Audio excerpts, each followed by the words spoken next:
Join me as we skip to the end of a book. Not the ending of the story, but further in the back, almost by the back cover, the Acknowledgements. I've always been fascinated by the Acknowledgements and find myself asking questions I wish I had the answers to. Are the people they thanked still in their lives? Do they regret not including someone? What's the meaning behind this inside joke or story? Well, now I finally get the answers to my questions. In this podcast, I'll talk to the authors and explore the Acknowledgements. So flip to the back of the book with me and let's start there. All right. Hi, Harry Harvey. Hi, Nutan. I'm so excited to have you on the Acknowledgements podcast. Thank you so much for talking with me today. I'm so excited to be here. Cool. So you are the author of a book, The Summer My Grandmother's Yard Tried to Kill Me. And I love telling people the title of that book. So we definitely have to start there. Can you give us a premise of this book?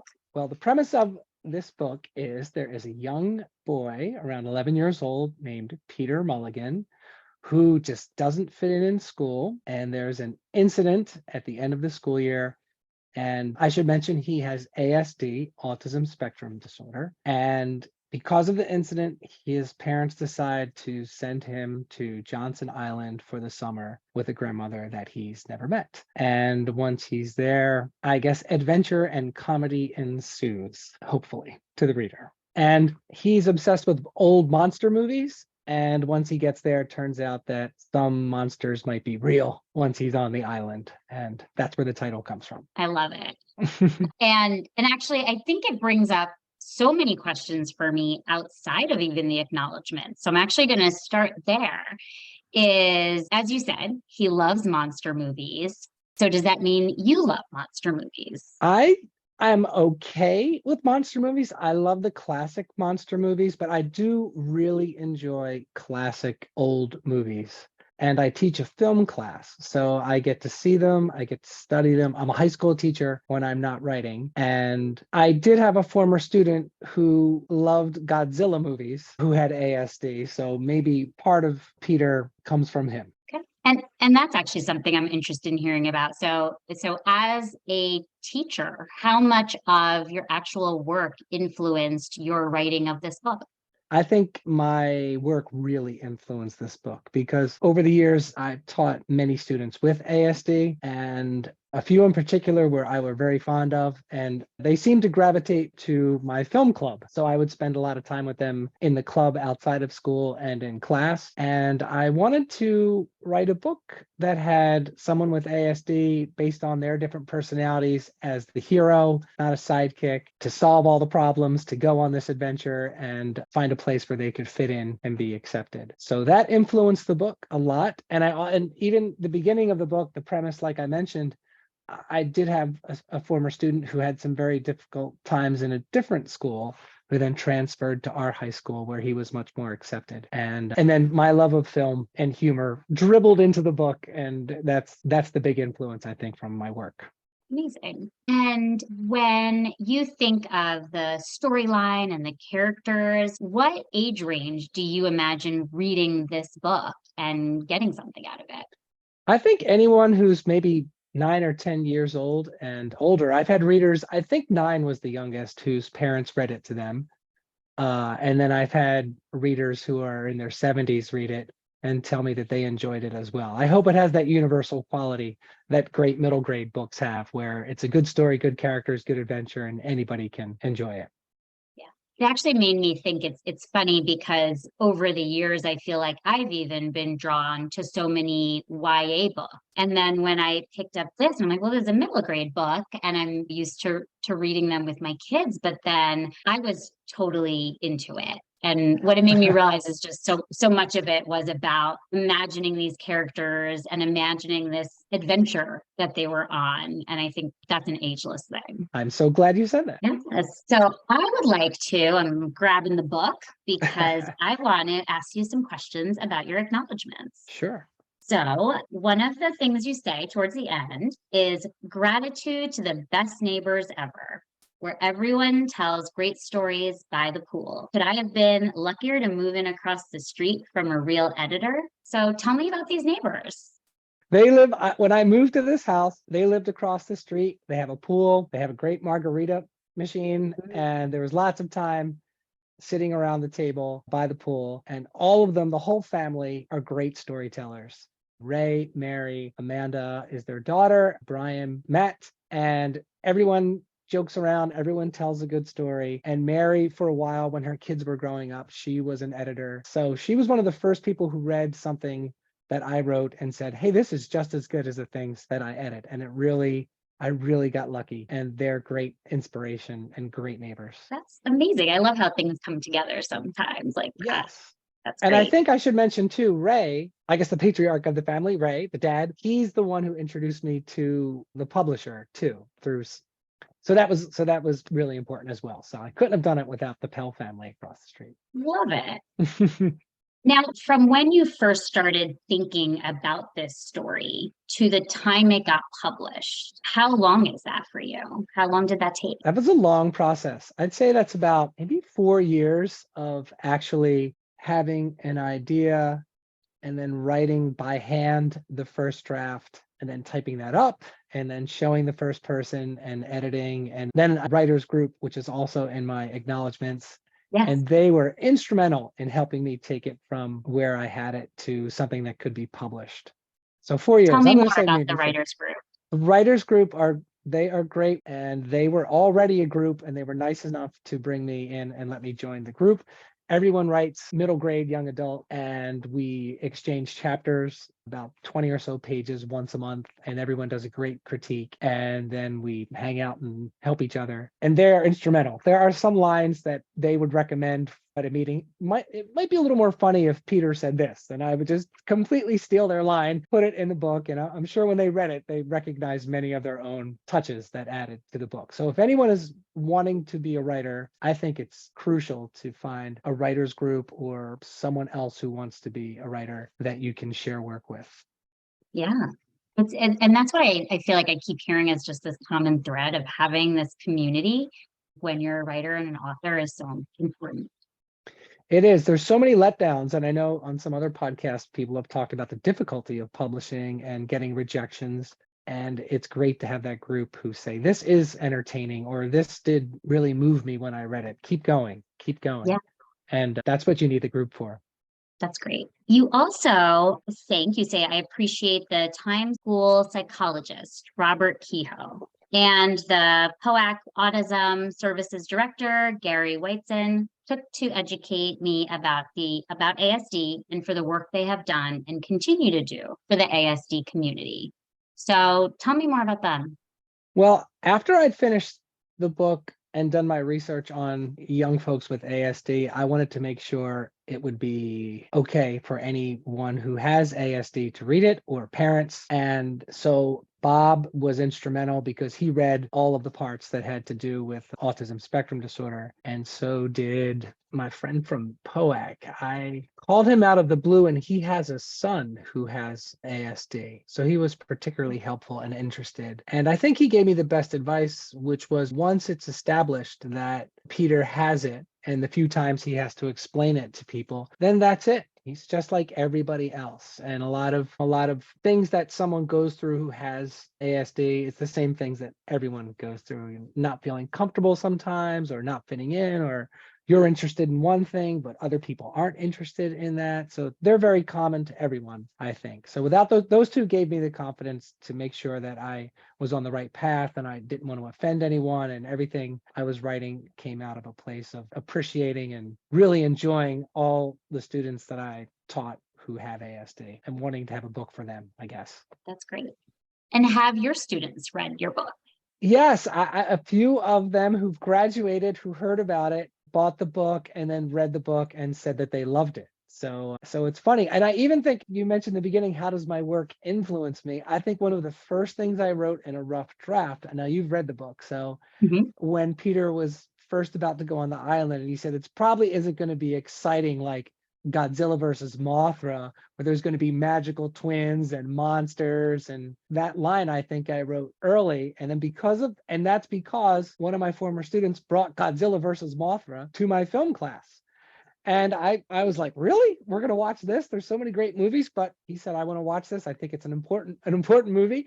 I said, okay. So we watched it as seriously as we watched everything else. And I enjoyed the charm of it, having seen it myself as a kid. And then I think because of him and that little line that I was just free writing as I was counting pages, all of a sudden I thought, well, I think Peter should run into some twins. And that's how the twins ended up in the story because of that reference. That's so cool. And so do you have other ideas for other books in your mind? Are you currently writing something else? Yes, I have some other ideas. Now, here, this is funny because you're going to say, do you have any ideas aside from clubs that you run at school? I also run the table tennis club or the ping pong club at school.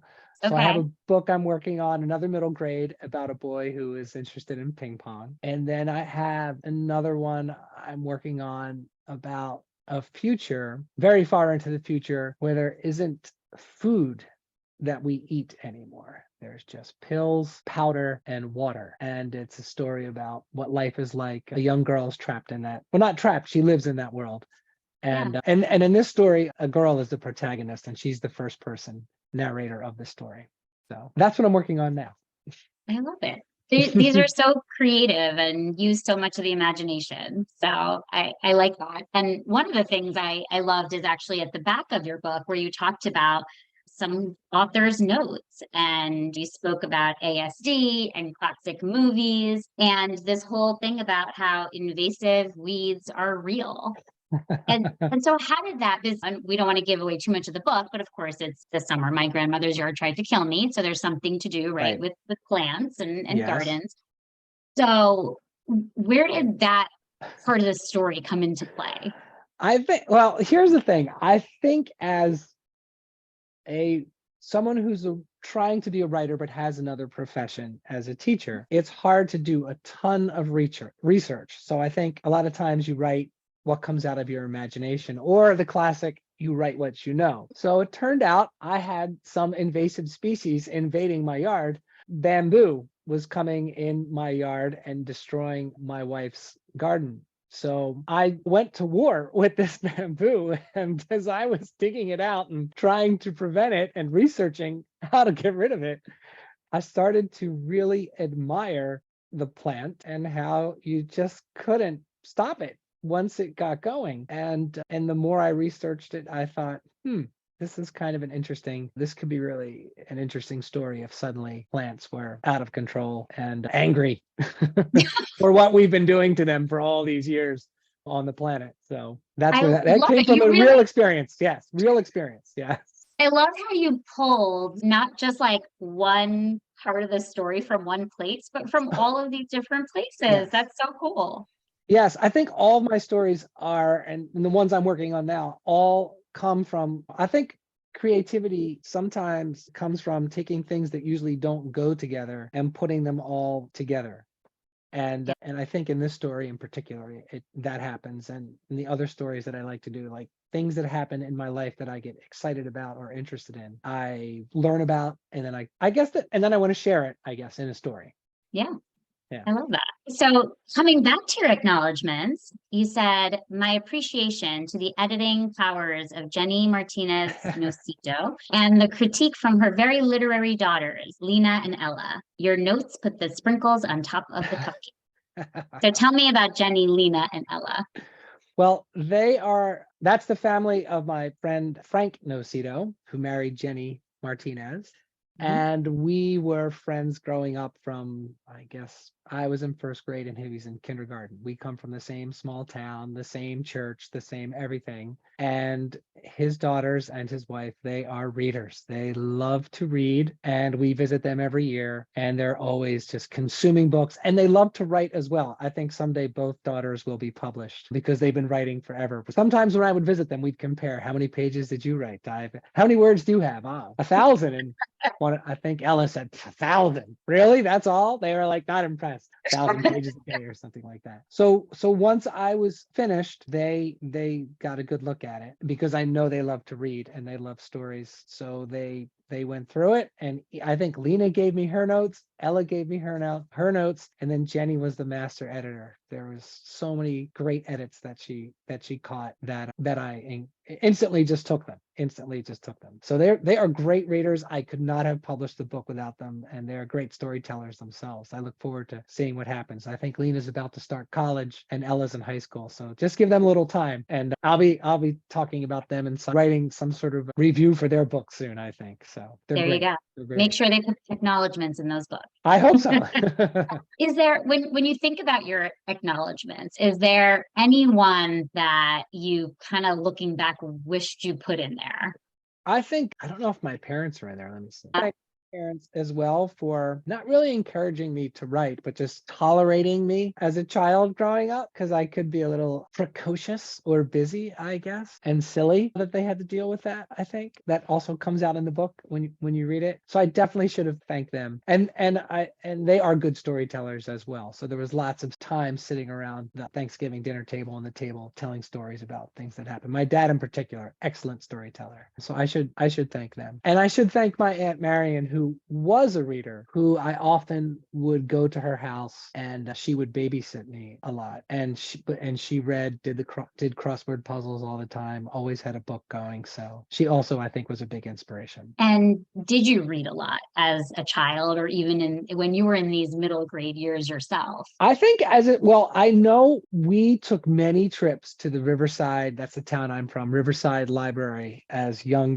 kids. Mm-hmm. But then as I grew up, as I got older, I think I gravitated more to comic books. So I read lots and lots of comic books. So I think my reading was mostly there. And then I guess I should tell you this story, because this is kind of ironic, and then as I kind of went through high school and started to read, I got into The Hobbit and Star Wars came out. So I read the Star Wars novelization and things like that. But eventually I ended up working in the town I live in. There's a huge warehouse where Macmillan Publishing Company, all their books come out of this warehouse. And one summer I worked in that warehouse. And as I worked there, I didn't realize it. It was the worst job ever. It was the worst job. It was just a conveyor belt of books. And you found this one goes to Barnes and Noble, right? They go here. This one goes to, do you remember Walden Books? This one goes to B. Dalton. It was the worst. And all you did was conveyor belt of books. And they'd put them on the truck and you get back, and it never ended. But during my breaks, when I would wander around, there was a bin of books to be destroyed. So if the slightest cover was bent, they wouldn't sell it, and it would be in this giant bin. But in that giant bin was all of Ernest Hemingway's books. So I didn't know at the time, but Macmillan owned Charles Scribner's and Sons, and they owned the paperback copyright, I guess, to all the Hemingway novels. So I started dealing / rescuing, whatever you want to call it, all of Ernest Hemingway's books and started to read them. And then by the time I got back to college the next year, I changed my major to English. I eventually became an English teacher, and those books and that job changed my life a little bit, I think. So something really bad turned out to be something really good. And here's the best part of the story. When my first batch of The Summer Your Grandmother's Yard Tried to Kill Me came to my house in a big box, the address said Riverside, New Jersey. And I was like, what? And then next time I went home to visit my parents, Simon and Schuster had bought the warehouse. So my box of books came down the same conveyor belts where I had been working in college in the summer. And it was like an amazing moment for me. That is amazing. And I'm imagining some other kid being like, oh, gotta pack these up. Exactly. Thanks a lot, Harry Harvey, for writing this book. Exactly. That's a great point. That's really amazing. I know. And it's so how old were you when you were picking out these Ernest Hemingway books out of the dumpster box? The destroy bin. Liberating them. That's what I was doing. Liberating them. I was maybe my first year home from college. I was just right out of high school, and I'd never really read those books. And then all of a sudden it just exploded.